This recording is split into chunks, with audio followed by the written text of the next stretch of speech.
केरल विधानसभा चुनाव 2026 अब बस कुछ दिन दूर है। 9 अप्रैल को वोटिंग है, 4 मई को रिजल्ट है और इस बार मुकाबला दिलचस्प है। राज्य की 45% आबादी मुस्लिम और ईसाई वोटर्स की है और यही किंग मेकर बने हुए हैं।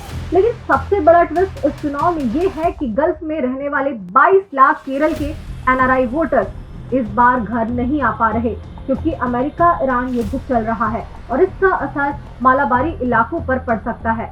तो इस बार सत्ता का गणित किसके पाले में जाएगा?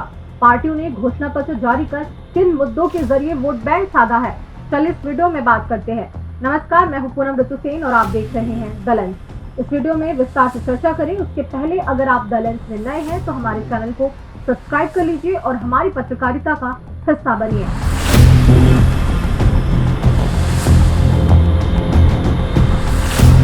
केरल विधानसभा में 140 विधानसभा सीट है और बहुमत के लिए जरूरी है 71 सीटें पाना। केरल की राजनीति में मुख्य रूप से 3 गठबंधन है। एलडीएफ लेफ्ट डेमोक्रेटिक फ्रंट, जिसकी अगुवाई सीपीआई-एम करती है और इसमें सीपीआई-आरएसपी जैसे वामपंथी दल शामिल हैं। दूसरा है यूडीएफ यूनाइटेड डेमोक्रेटिक फ्रंट, जिसकी अगुवाई कांग्रेस करती है और इसमें आईयूएमएल यानी इंडियन यूनियन मुस्लिम लीग तथा केरल कांग्रेस के कुछ गुट भी शामिल हैं। तीसरा है एनडीए नेशनल डेमोक्रेटिक अलायंस, इसकी अगुवाई बीजेपी करती है जिसमें बीडीजेएस यानी भारत धर्म जन सेना जैसे सहयोगी दल शामिल हैं। सत्ता की बात करें तो 2016 में एलडीएफ ने 91 सीटें जीतकर सरकार बनाई। 2021 में उसने ऐतिहासिक जीत हासिल की और 99 सीटों के साथ लगातार दूसरी बार सत्ता में लौटी, जबकि यूडीएफ 2011 में सत्ता में था लेकिन उसके बाद से विपक्ष में है। बीजेपी का वोट प्रतिशत हालिया समय के साथ बढ़ा है। 2016 विधानसभा चुनाव में बीजेपी का वोट शेयर लगभग 10.5% था, जो 2021 में बढ़कर 11.3% हो गया और लोकसभा चुनावों में यह और बढ़कर 16% के आसपास पहुंच गया। हालांकि सीटें अभी भी जीतने में बीजेपी को संघर्ष करना पड़ रहा है। 2014 से केंद्र में बीजेपी की लहर के बावजूद केरल में बीजेपी को कुछ खास फायदा नहीं मिला है। अब बात करते हैं पार्टियों के घोषणा पत्र की। एलडीएफ लेफ्ट डेमोक्रेटिक फ्रंट, सत्ता में काबिज एलडीएफ की तरफ से सिटिंग सीएम पिनराई विजयन ने घोषणा पत्र में सबसे बड़ा वादा किया है केरल से गरीबी मिटाना। इसके अलावा और प्रमुख घोषणाएं हैं, एक एक करके आपको बताते हैं। बिस्तर पर पड़े मरीजों की संपूर्ण देखभाल और फ्री इलाज, कल्याणकारी पेंशन बढ़ाकर 3,000 रुपए प्रति माह, हर परिवार को 25 लाख रुपए का स्वास्थ्य बीमा, छोटे व्यवसायियों को 5 लाख रुपए तक का ब्याज मुक्त ऋण, सभी ग्रेजुएट युवाओं को नौकरी की गारंटी और इसमें खास बात है 60,000 नए रोजगार का लक्ष्य रखा गया है। इसके अलावा सरकारी नौकरियों में 50% आरक्षण महिलाओं के लिए, कृषि, उद्योग, शिक्षा और स्वास्थ्य क्षेत्र में बड़े सुधार, मिशन 1 लाख के तहत 1 लाख छोटे उद्योगों को 1 करोड़ टर्नओवर तक लेकर जाना। तो ये था एलडीएफ के घोषणा पत्र में शामिल कुछ प्रमुख पॉइंट। अब बात करते हैं यूडीएफ यूनाइटेड डेमोक्रेटिक फ्रंट की। यूडीएफ की तरफ से वीडी सतीशन ने 5+1 गारंटी दी है। महिलाओं को केएसआरटीसी बसों में मुफ्त यात्रा, कॉलेज पढ़ने वाली लड़कियों को 1,000 रुपए की मासिक सहायता, कल्याण पेंशन बढ़ाकर 3,000 रुपए प्रति माह, हर परिवार को 25 लाख रुपए तक का स्वास्थ्य बीमा जो उम्मन चंडी हेल्थ इंश्योरेंस के तहत होगा, युवाओं को खुद का बिजनेस शुरू करने के लिए 5 लाख रुपए तक का ब्याज मुक्त ऋण, आशा और आंगनबाड़ी कार्यकर्ताओं की दैनिक मजदूरी बढ़ाकर 700 रुपए, किसानों के लिए धान की खरीद मूल्य 35 रुपए प्रति किलो, बुजुर्गों के लिए अलग मंत्रालय, युवा उद्यमियों को ब्याज मुक्त ऋण। इसके अलावा 5 ड्रीम प्रोजेक्ट भी हैं जिसमें समुद्री क्षेत्र, एविएशन सेक्टर का विकास, वायनाड में ट्राइबल यूनिवर्सिटी, ये सब भी शामिल है। अब बात करते हैं बीजेपी एनडीए अलायंस की।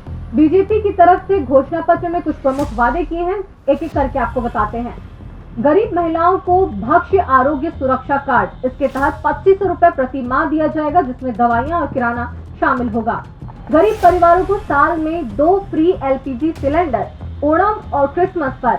वरिष्ठ नागरिकों, विधवाओं और गरीब महिलाओं को 3,000 रुपए मासिक पेंशन, हर घर को 20,000 लीटर फ्री पानी प्रति माह। केरल में पहला एम्स बनाने का वादा, high speed rail network Thiruvananthapuram से कुन्नूर तक, ड्रग्स फ्री राज्य, अपराध कम करना, महिलाओं की सुरक्षा, किसानों को बेहतर समर्थन मूल्य और रोजगार से जुड़ी औद्योगिक क्रांति, ट्रेड ऑफ समस्या का समाधान, स्वच्छ केरलम और भ्रष्टाचार मुक्त शासन। तिरुवनंतपुरम को आईटी और इनोवेशन कैपिटल, कोच्चि को शिप बिल्डिंग हब, कोझिकोड को हेल्थ केयर हब, कोल्लम को ब्लू इकोनॉमिक क्लस्टर, कन्नूर को डिफेंस इनोवेशन हब बनाना, ये सभी प्रमुख पॉइंट्स थे जो एनडीए ने शामिल किए हैं।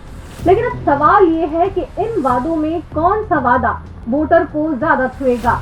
केरल की राजनीति का सबसे दिलचस्प फैक्टर है 45% अल्पसंख्यक वोट बैंक, 26.6% मुस्लिम और 18.4% ईसाई, यानी कुल 45%। मलाबार में मुस्लिम वोट और मध्य केरल में ईसाई वोट तय करते हैं कि सत्ता किसके हाथ में जाएगी। बीजेपी यहाँ बाकी राज्यों से उलट ईसाइयों को साधने में जुटी है। और तीसरा बड़ा फैक्टर है गल्फ क्राइसिस। कुल 2,23,000 से भी अधिक यहाँ एनआरआई वोटर्स हैं, जिनमें ज्यादातर गल्फ देशों में रहने वाले मलयाली शामिल हैं। इनका सीधा असर करीब 50 विधानसभा सीटों पर माना जा रहा है, खासकर मलाबार क्षेत्र यानी मलप्पुरम, कोझिकोड, कन्नूर में। यहाँ की कई सीटों में पिछले 2021 के चुनाव में जीत हार का अंतर सिर्फ 300 से 500 वोट तक रहा था, जबकि कुछ पर तो मात्र 38 वोट का फर्क था। अगर पश्चिम एशिया में तनाव, महंगे एयर टिकट और उड़ानों की कमी के कारण ये एनआरआई वोटर्स घर नहीं आ पाए, तो खासकर यूडीएफ एलडीएफ के लिए ये चिंता की बात होगी, क्योंकि पार्टियों का काफी सपोर्ट एनआरआई वोटर्स पर निर्भर है। इससे एलडीएफ भी प्रभावित हो रहा है और यूडीएफ भी, और दोनों गठबंधनों में इस पर चिंता बढ़ गई है। एलडीएफ नव केरलम यानी नया केरल पर जोर दे रहा है, तो यूडीएफ पुथु युगम यानी नई शुरुआत पर, जबकि भाजपा विकसित केरलम पर फोकस कर रही है। बहरहाल पार्टियों के घोषणा पत्र देखने पर यह दिखाई दे रहा है कि शिक्षा, महंगाई, रोजगार, स्वास्थ्य और पेंशन और इसके अलावा विकास कार्य यहाँ के प्रमुख मुद्दे हैं। लेकिन केवल एलडीएफ ने युवाओं को सीधे रोजगार देने की बात अपने घोषणा पत्र में की है, जबकि यूडीएफ और भाजपा के घोषणा पत्र में युवाओं के लिए वादे तो जरूर है, लेकिन रोजगार का नहीं। इन सब के बीच सबसे बड़ा सवाल तो ये है कि क्या एलडीएफ तीसरी बार सत्ता में आएगी। एलडीएफ 10 साल से सत्ता में है और अब पिनराई विजयन लगातार तीसरी जीत की कोशिश में है। यूडीएफ भी 10 साल बाद वापसी चाहता है और बीजेपी तीसरी ताकत बनकर सेंध लगाने में जुटी है। ये अल्पसंख्यक वोट बैंक, एनआरआई वोटर, तीनों गठबंधनों की रणनीति और युद्ध का असर, सब कुछ मिलाकर एक रोचक त्रिकोणीय मुकाबला बना रहा है। 9 अप्रैल को जब 2,72,00,000 वोटर वोट डालेंगे तो ये तय होगा कि केरल की सत्ता किसके हाथ में जाएगी। पुरानी परंपरा टूटेगी या नया इतिहास बनेगा। आपको क्या लगता है, इस बार कौन बनेगा केरल का अगला मुख्यमंत्री? कमेंट में जरूर बताएं। अगर ये वीडियो पसंद आया हो तो इस वीडियो को लाइक करें, शेयर करें और द लेंस के चैनल को सब्सक्राइब करना ना भूलें। मिलते हैं किसी और वीडियो में नए विषय के साथ। नमस्कार।